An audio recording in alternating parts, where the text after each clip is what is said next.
So what's up guys? I'm on this other side of the screen. What's happening? Okay, we're gonna talk artifacts. That's what's happening. And I notice when I talk artifacts, my face is always in front of this thing. So yeah, this was my fix. So we've been farming artifacts for quite a bit right now. I made a video on artifacts before. This is just going to be a follow-up video. I've been getting like quite a lot of questions. Okay, so what kind of artifacts are you focusing on? What kind of artifacts do you care about? What artifacts should I roll? Mana is really an issue. Should I roll artifacts? Should I not roll artifacts? So another good video if you're like more into math kind of stuff, but it's really specific on one unit calculating the artifact efficiency for one unit. Then you can check the video from Making a Bot. It's in the description down below. Also follow his channel, really cool guy. He has a bunch of information. It's really in-depth, really technical most of the time, but it's really, really good information. However, it's really sourcing one artifact to one unit. And I think same as with like runes, like you cannot toss a rune because it doesn't fit your main unit. You cannot toss an artifact because it didn't roll like your main unit would roll, right? So if an artifact would actually roll like something that could be used for another unit than you're mainly having right now, then still keep that artifact. There is an issue, however, artifact, like the lines of artifacts, they have a whole bunch of lines which they're just terrible. So I'm gonna go over each line and I'm gonna put them in order that I think are the best artifact lines to the worst. Okay, so here we have all of the effects, which is pretty a lot. So it's hard to go over like where are they good, which units are they good. There's a lot of like, okay, this unit might be good on this unit might be good on that. So it's really hard to classify, okay, which line is better than the other. However, there are a few lines. Wait, there's no recovery on skill 4. There's no. I made it even more stupid than Countess with the skill 4s. Okay. So that said, there's a few lines which are pretty much always absolute garbage. So trash lines. Well, let's put it like my Excel just died on me, so I just have to do this. Trash lines. Pop, pop, pop. So most trash lines is, in most cases, recovery skill 1. There's barely anything that does recovery skill 1. Sure, you're gonna find a few units that have it, but it's barely there. CD skill 4, come on man, that's a joke. Anything X from lost HP works from base stats. Base stats is instantly like it's terrible. Like you die and you get like what? You get like 10% attack because you have 0 HP left. Like no, that's terrible. Then you have damage by reflect. Very few units use that unless you have a ragdoll, but even on ragdoll you don't really want that line. Crushing hit, pretty much a really bad line. It could be that you use this on, let's say, you have a Hathor 0 crit rate, because if you crit you cannot do crushing hit. Crushing hit mostly happens when hitting the correct element unit, so water hitting fire, wind hitting water, blah blah, that kind of stuff. So most of the time that increases your crit rate, you're not gonna crushing hit. So crushing hit barely happens. Okay, sure, you have a few skills that always crushing hit, but focusing on those skills are not that good. Life drain, sure, there's a few units that do life drain, but it's that minimum. And life drain is in a sense decent, but doing more damage makes you also drain more life. So it's not really like, if it comes with like a Jaeger or a Leica that or life drain, sure, it's a decent line, but I'm gonna give this for decent situational lines. Let's save that.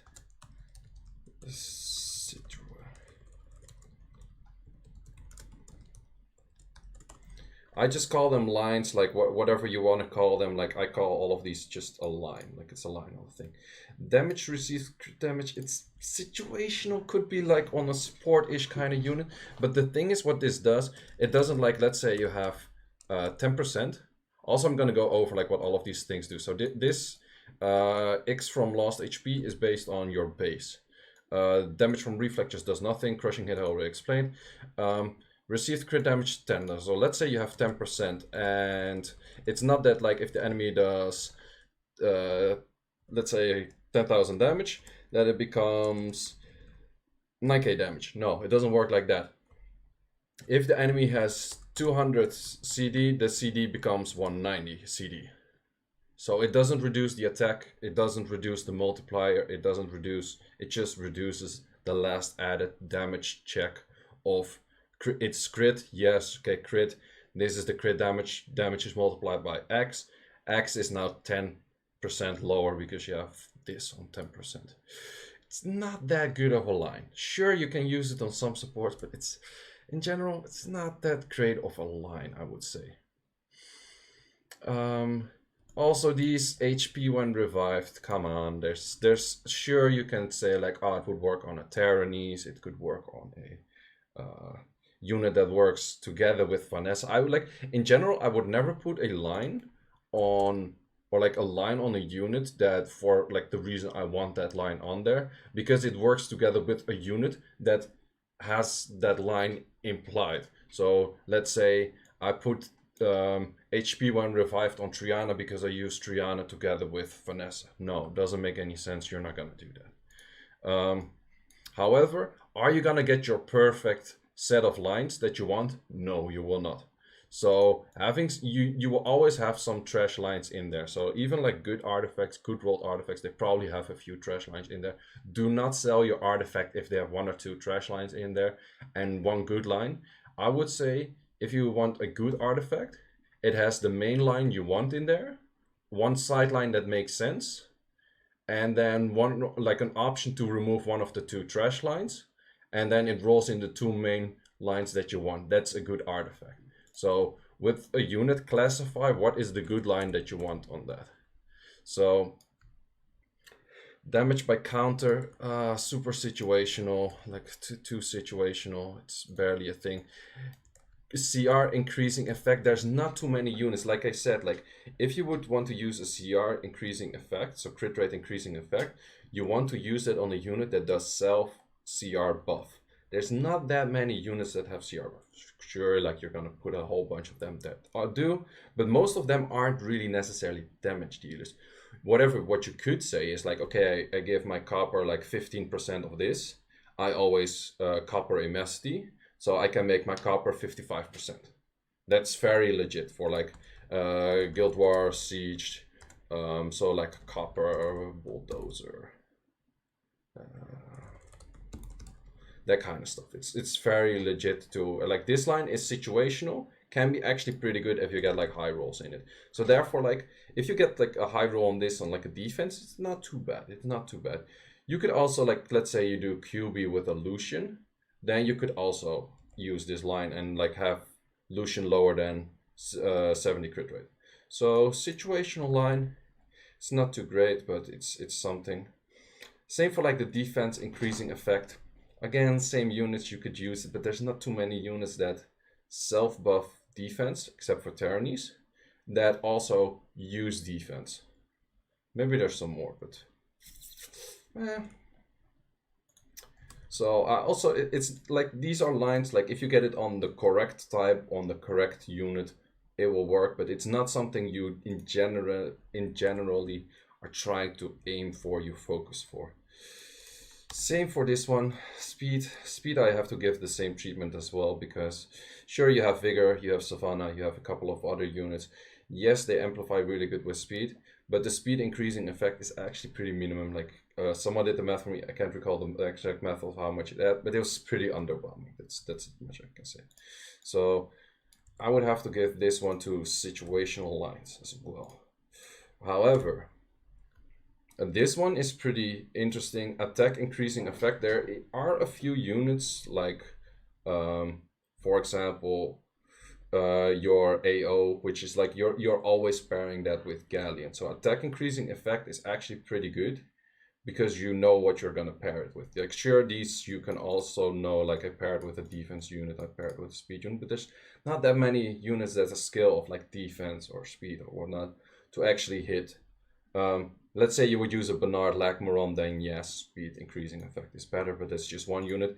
For attack increasing effect, it's your Zyros, it's your Pangbeak, it's your Lucian. It's like Lucian scales pretty well of this.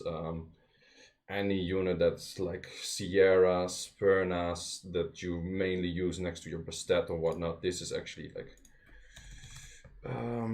let's just call it good lines. Would everything in here be a good line right away? Let's give one OP lines. I'm tempted to even put this at like OP lines. I think this one, because it has that much effect in like, maybe not RTA, because I'm not necessarily saying everything RTA based right now. I'm an RTA player, but also like looking at Siege and that kind of stuff, you know what you pair up what with.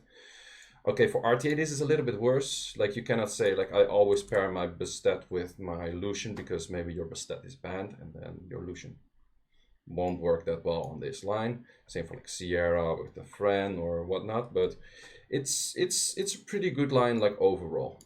Speed under inability, that's a line, especially on the left artifact, which is the element artifact. For supports, there's not too many lines that are actually really good besides adding more damage often or reducing damage from element, but I'll get to that for like how I think about those later.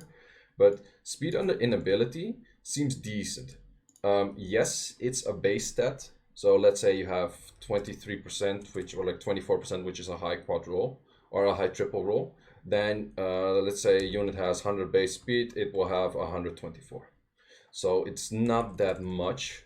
But if you're if it's on, let's say, a Velagil, and that Velagil can therefore outspeed the enemy Hathor before it, because you're like, let's say your Velagil is 260, let's say 260, and enemy Hathor is 280, and you get plus 24 while being slapped, then suddenly your Velagil moves in front can proc out or anything like that. So that is like a decent option to give like some comeback mechanics. So I think the speed under inability is a good line, especially for supports, cleansers, mainly cleansers. Speed under inability is pretty good, but also on like Hath or Gani, that kind of stuff. Speed under inability is actually pretty good line for RTA, because the element lines are really good, yes, like because like okay, you go damage from X, but in RTA I value them pretty low. The reason for that is in RTA, yes, you know, like if you pick a lot of wind, they are gonna pick fire, but they could also go light or dark, or they could also go wind on wind. So it's not necessarily sure that this artifact gets to shine in every match. So therefore, it's not always that good to have damage from Axe as an OP line in RTA. I would say, however, in Siege / Guild Battle, I will put it here, and I will put it as a good line in RTA. So the difference is in Siege, you mostly know what's gonna hit you. In Arena, you mostly know what is gonna hit you. You know that you're gonna get Lucianed. You know that you're gonna get coppered. You know that you're gonna get bulldozed. Like some of those units, you just know like how you would counter it. You get countered probably, and then you're going like the damage from X is really strong, because you know like if you have a team really like copperable, really Lucianable, but then you add in like 18% versus wind, and it suddenly becomes really good. So that line therefore is really good. This line is insanely good for PvE dungeons. This line is super good for PvE dungeons. It's decent in arena offense and that kind of stuff as well. I would put it as an OP line as well, because you kind of know what you're gonna hit, but you cannot always hit that. But in PvE dungeons, let's say you use Pang in PC. So let's put it like that. You put Pang in PC. Pang in PC is light on light damage, and Pang will just start doing a lot more damage. Like in general, it's gonna be so much more. This really helps out a lot, like your clear times, your safety of the runs, like because you can also do damage from X in dungeons. So let's say your Pang is like low on HP, but you survive by that. Also helps a lot, but in the end you probably just want to do more damage, have faster runs, and if you kill the enemy, they cannot kill you, your run is safer as well. Simple as that. But yeah, these you always want to check. Like, of course, you're gonna check like, like from wind does damage, damage on water. Like you're gonna keep those and blah blah blah, and then fire on wind and blah blah blah. So you're always gonna keep those, but also check which are your main units in your dungeon team. So for example, Pang light on light damage doesn't make that much sense at first, but then you're like, hey, I use Pang, so I'm not just keeping light damage on dark artifacts, keeping light damage on light artifacts makes sense. So go over your PvE team, add in those artifacts. These are artifacts that I focus on a lot, and I think they're really, really good. So do your SF and get these artifacts, because your dungeons, like also the B12s and stuff like that, it's gonna be a lot easier if you have a lot, like, let's say you use, well, oak is used in multiple dungeons, so then it gets more difficult. Like, okay, which one do you choose? And then you go to probably these. But if you have a unit that is just strictly used for one dungeon, let's say your zinc, dark damage on wind, makes sense. Your brick, light damage on wind, makes sense.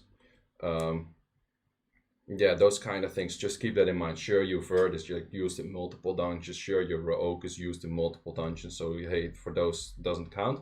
But for these, it really, really does matter. Like it adds so much. Just try to get those. Go over your whole, like I said, keep repeating myself. Go over your whole dungeon team. See what kind of see what kind of elements you use against what element dungeons, and just keep filling those in. It's really, really good.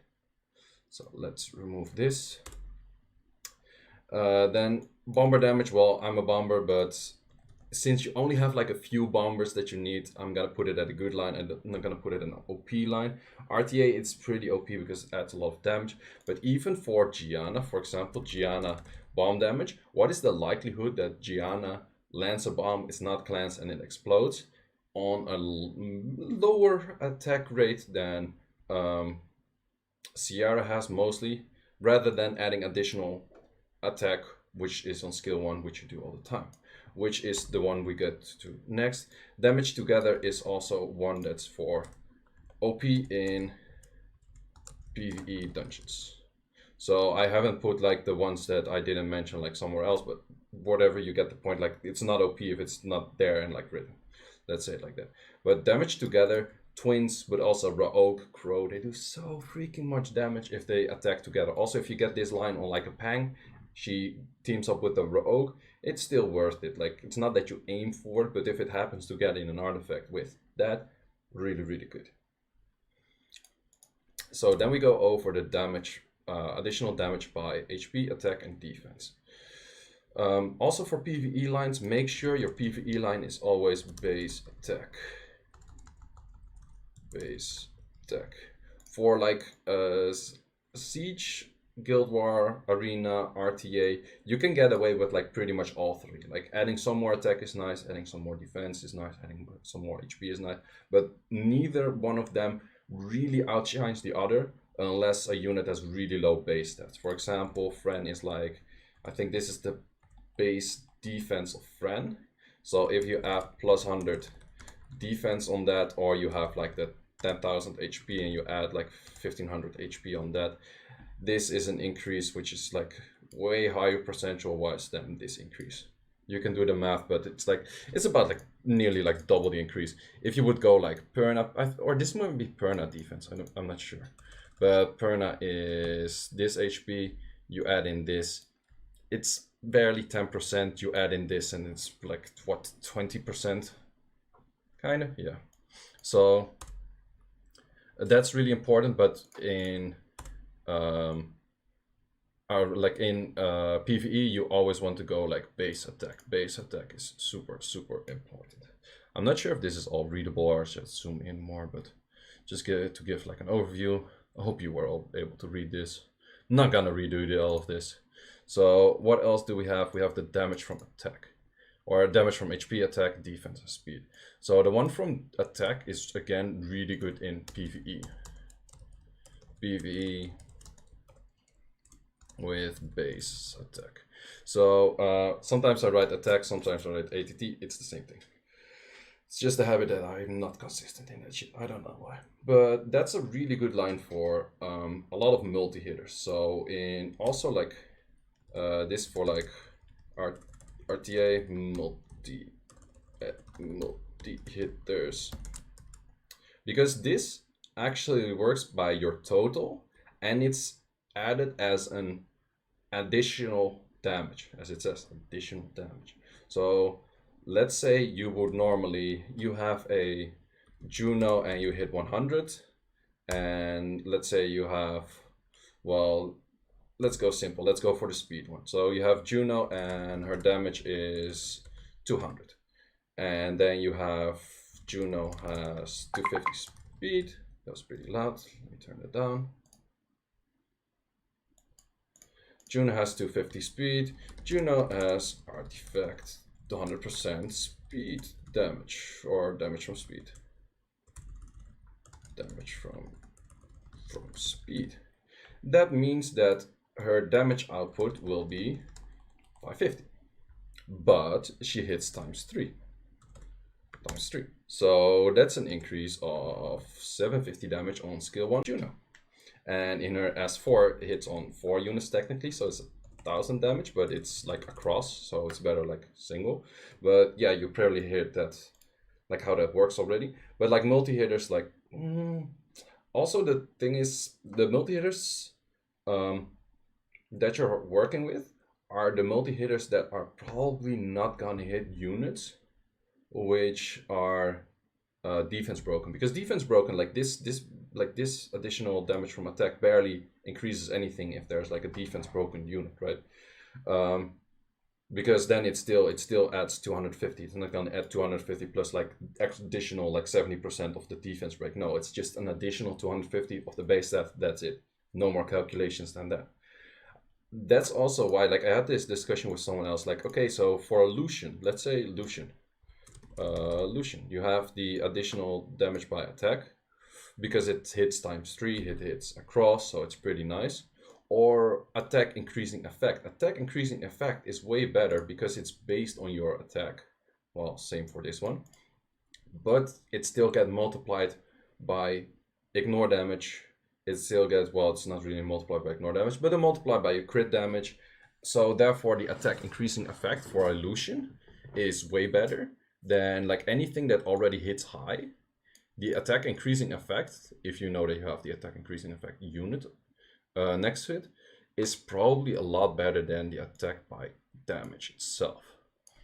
Oh man, I have the feeling that this video is going to be so long. Yeah, whatever. If you want to learn artifacts, this is the way, because it's just a lot of information. So you use those on attack units, of course, that are dead. So what are these lines good on?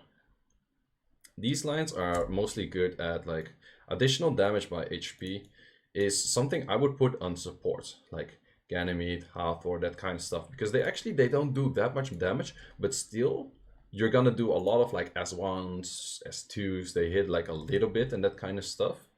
And therefore, like in RTA, but even like anywhere, like I feel like these lines are pretty good to focus on in general. Like I think there's a lot of like, there's always going to be some units that are like pretty good scaling of speed, even like units that do not have multi-hits but hit pretty low from their base.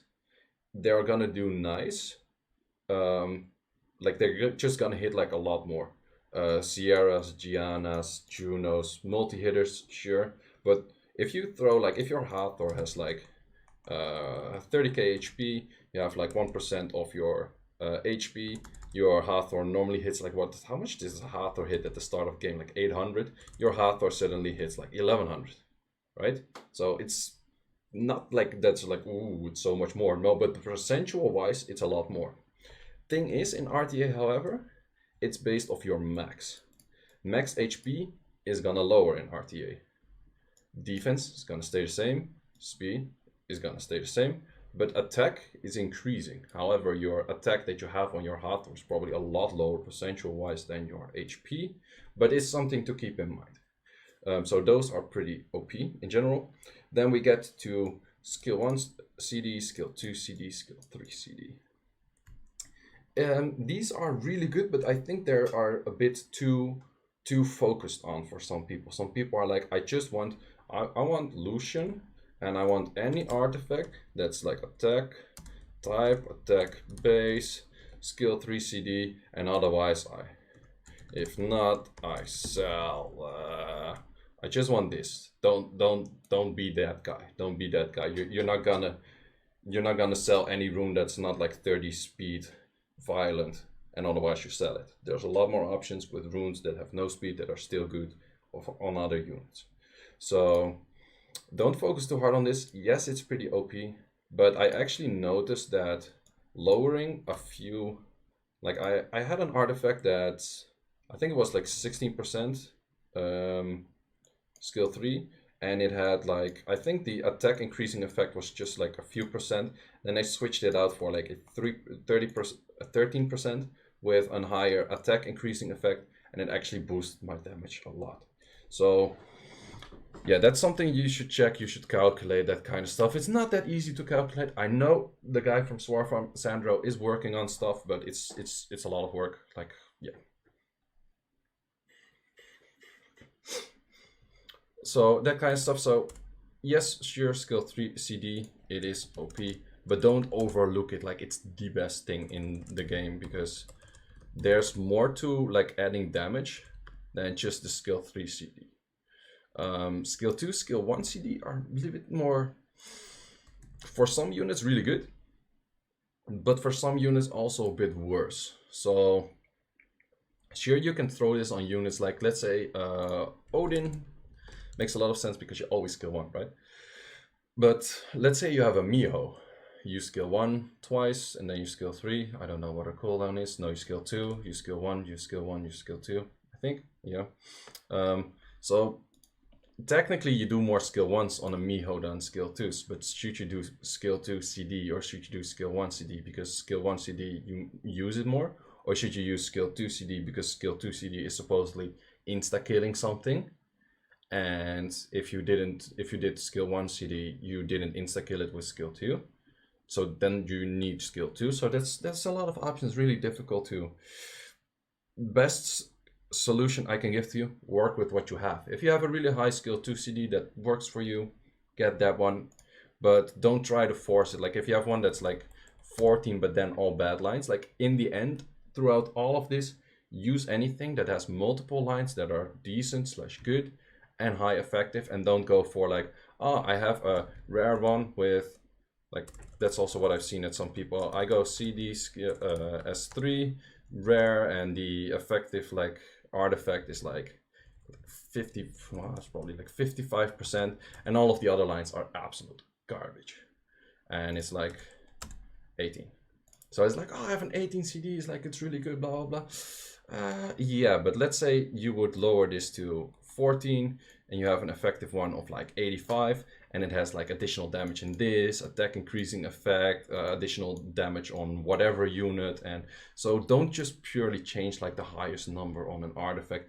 Check what's good like overall. Sure, you're not gonna get the perfect lines and everything, you're not gonna get the perfect rolls, we don't get that Gucci shit. So just try to work with what you have, but like look at it from a smart perspective. Okay, is this thing in a whole working better for this unit, yes or no?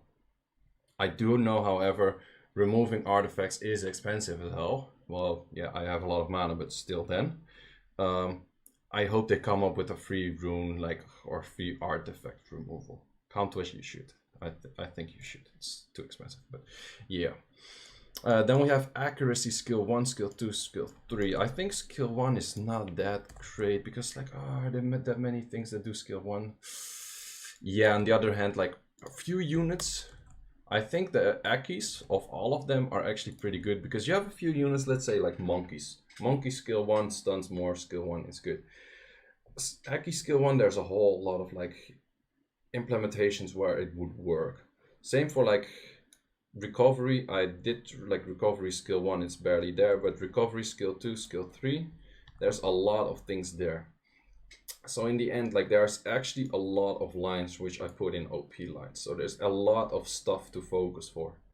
So actually, like this is something I made that I've like previews for the videos. This is pretty much how I plan out my videos, and this is like all of the stuff I work on, which is like a lot of stuff. But this is, I just wrote down like everything I kind of focus on with like from SF. Okay, I want these, and these. But in the end, like I started like using this, but then I also dropped this because I think it's just better to keep anything that's at least like if it's hero or anything that's already rare and that has lines that are high effective. So you just have to check like, okay, what's a max roll on this? What's a max roll on that? What's a max roll on that? And then you just try, okay, if I add +3, does it go high in the roll that I like? Keep the rune, otherwise sell it. And sure, it's like, oh, but that costs so much mana and blah, blah, blah. Yeah, but also not looking at your artifacts effectively and just upping something costs even more mana in the long run. So therefore, I encourage you to just try everything that's like high effective with like stats that do make sense. Try to keep as much as possible. If you do not have the mana, just go back to the B12 dungeons and then repeat. So that's pretty much my like 2 cents on artifacts, what I do with artifacts, how I keep them, what I keep. It's difficult, but it's the same as like when you started rune farming. It's like, okay, what kind of runes do I keep? Then you have the noobs sell everything without speed. That doesn't make any sense. You're not gonna sell everything without speed. There's a whole bunch of like, you can gem in speed, you can like have bruiser runes, you can like so much stuff. So for artifacts is even that on the next level. There's so many options you can go, so many routes, there's so much stuff. I want to show like this video is already super long, so these are for the people that want to watch long videos. But I want to go over a few artifacts. Why are they good? Why are they bad? So I already have like the rune optimizer version that has the artifact efficiency in there. So you're gonna have that as well, like later on. But I'm just gonna go over a few artifacts that are like high efficient. I'm gonna say why they're high efficient and gonna say if they're actually good or not. So I have one on my 9th Gildong. This is my 9th Gildong, yes. So this artifact on my 9th Gildong is actually 91.67%. That's really high. That's my second highest artifact, which is like maximum is pretty much 100%. You can go a little bit over 100% because you can jam in a stat that is higher than the max roll. So you could go, for example, you could, like for example here, damage received from water is 7. Technically highest roll is 6. So it's +1 on a max roll. So it could be over like 100. But is this artifact actually good?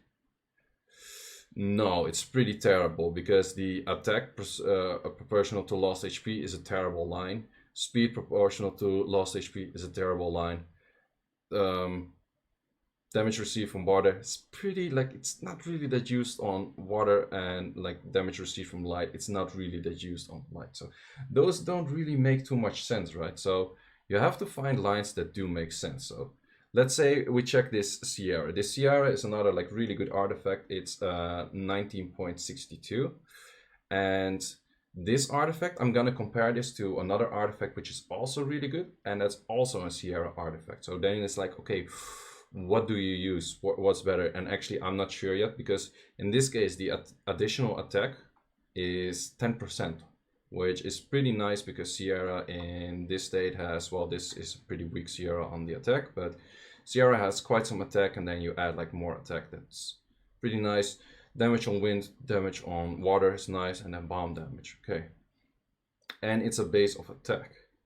So the other artifact we have. So this is the other artifact, and this is my highest efficient artifact that I have at this moment. Damage on water, damage on dark, bomb damage, and attack increasing effect. So which one of those two artifacts is better is really difficult to say. Like just purely looking at the artifact efficiency, the artifact at the bottom would be better. But if I don't use Sierra with an attack booster, then the bottom artifact is already losing a lot of stats. Also, if I don't hit a unit that is dark, I lose a lot of stats. If I don't hit a unit that's water, I lose a lot of stats. And therefore, the artifact that is on top, that's a lower efficiency in general, is probably better because it is using those lines more often than the one at the bottom, right? So unless I would always draft in Sierra plus Bastet, Sierra plus Friend, or I care more about Sierra sniping something even when there's no friend at that situation. But the moment she is there, I care more about Sierra sniping something, and then the attack increasing effect becomes more dominant again. So that's just a really like there's so many like situational things like is A better than B if you have like a good artifact. So these are both good artifacts. Also what keeps in count is the base stats. So in this case, I have quite some HP. My attack is pretty low, my defense is pretty high. This is just my Sierra for PvE, or not PvE, is like Siege and Guild War and that kind of stuff. So in this case, I do have an artifact of attack in there. If I would add in an artifact of HP, you start like overkilling it on HP, which is also a pretty big factor. So that's pretty much how I go over my artifacts. So I do keep in mind like artifact efficiency. I do keep in mind which artifacts are like efficient at which moment, because like what Make It About also explains in his video, which is also pretty long, which is also mine currently. I talk way too much, but there's just so much to it. Like, what does it make effective? When can you use it? How often is it used? In which situations is it used? Would you like also an option? Let's say you make a water unit that's just a pure molly killer. Then you happen to get like an artifact and that's like 19% damage on light, and you create a water unit that's just that you draft in against mollies, and it just demolishes mollies. Then like light damage suddenly makes sense. Whereas before you were like, light damage, this high roll on water, like where can I use this? So it gives a lot of players like a creative, it gives players like an option to be creative, to create your own like small interactions which make sense, especially with the elements, but also like with like accuracy. Because for example, this Sierra is 71 accuracy, you add in a 8% accuracy, it's 97. It's still not 85, but for like units like Hathor, Ganymede, that kind of stuff, you can max it to like 85 if you haven't yet. So those are artifacts that are really important as well. So in general, what I do with most of my artifacts, I do have the mana for it. I do have to emphasize that. I keep pretty much all artifacts that are hero plus, unless they have like the rolls of like +1, +1, +1. So even like these artifacts, like this artifact like on the bottom in dark, it doesn't look too good, right? It doesn't look like anything. But then, why did I keep this? It's dark artifact with a defense base. Defense base dark unit, zinc. It does have damage on wind. This artifact makes sense if it rolls triple in wind. So at first sight, a lot of these artifacts look shit, but then you have to like when you're farming, you do not have the mindset of like you instantly know what's good or what's not. What I would recommend is keep most of it, like pretty much anything that's hero and is like decent high efficiency, keep all of it, and then at some point sit down. Okay, I have a sheet of all of my units, or I go through my units while I do it. Okay, this artifact. Okay, if it rolls in this, can I use it? Yes. Okay, I'm gonna roll it. Does it roll like that? No. Okay, sell. This artifact, if it rolls in this, can I use it? Nah, it's actually not that good. Okay, sell at that moment. But like if artifacts selling right on the moment that you get it, it's really difficult. Like you have to keep in mind like 1,000 things, 1,000 different combinations, so many things. You're not gonna do that on the spot as you're farming, or you're gonna slow down your farming by a lot. So what I recommend, make a sheet, have your like Summoners War like optimizer open, whatever, know your units, and do it then.